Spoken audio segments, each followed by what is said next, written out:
Warren and Charlie, on behalf of Morningstar, I want to thank you for having us on the panel this year. I may not be an accredited bear, but hopefully I ask probing questions that add value for shareholders. My first question relates to the measurement of management performance. For Morningstar, the ultimate measure of success is not just whether or not a firm can earn more than its cost of capital, but whether or not it can do so for an extended period of time. Berkshire has historically done a good job of generating outsized returns, but as you've noted in the past, the sheer size of the firm's operations, which continue to grow, will ultimately limit the returns that Berkshire can generate. With that in mind, what do you believe Berkshire's cost of capital is? How much do you think that this hurdle rate has increased as you've acquired more capital-intensive, debt-heavy firms? And how much confidence do you have that future capital allocators at Berkshire will be able to generate returns in excess of the firm's cost of capital, acknowledging, of course, the fact that Berkshire's days of outsized returns are most likely behind it? Yeah. Well, there's no question that size is an anchor to performance, and we intend to prove that up to the point where it starts really biting. But we cannot earn the returns on capital with well over 200, well, with a market cap of 300 plus billion. It just isn't doable. Archimedes, he said he could move the world if he had a long enough lever, didn't he, or something like that, Charlie? Well, I wish I had his lever because we don't have that lever at Berkshire.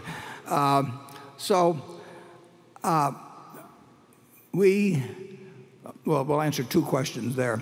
In terms of cost of capital, Charlie and I always figure that our cost of capital is what can be produced by our second best idea, and then our best idea has to exceed that. We think, I've listened to so many nonsensical cost of capital discussions that I've never heard an intelligent one. Yeah, yeah, it's really true. I mean, and that's another thing.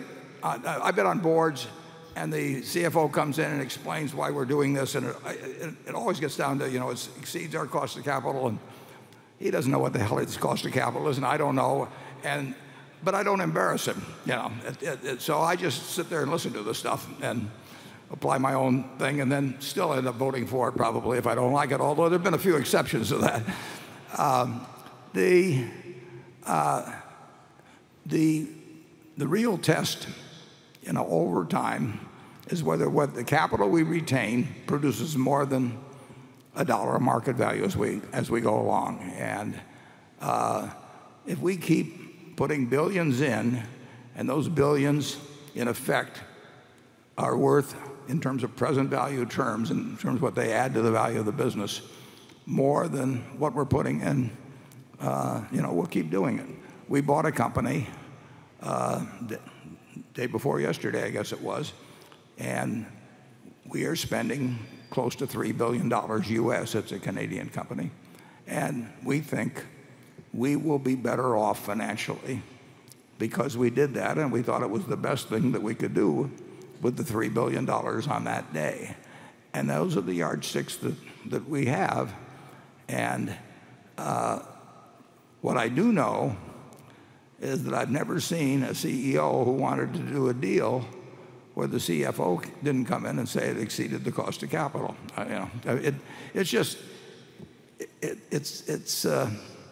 It's a game as far as we're concerned, and we think we can evaluate businesses, and we know the capital we have available, and we have things that we can sell to buy, not businesses, but marketable securities. We can sell to buy businesses if we like, and we are constantly measuring that opportunity cost that Charlie talked about in the movie.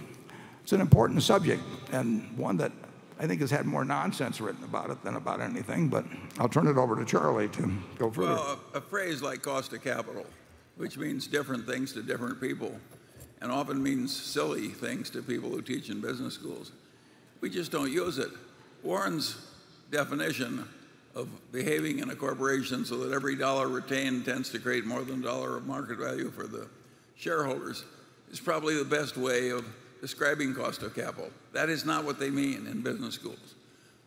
The answer is perfectly simple. We're right and they're wrong.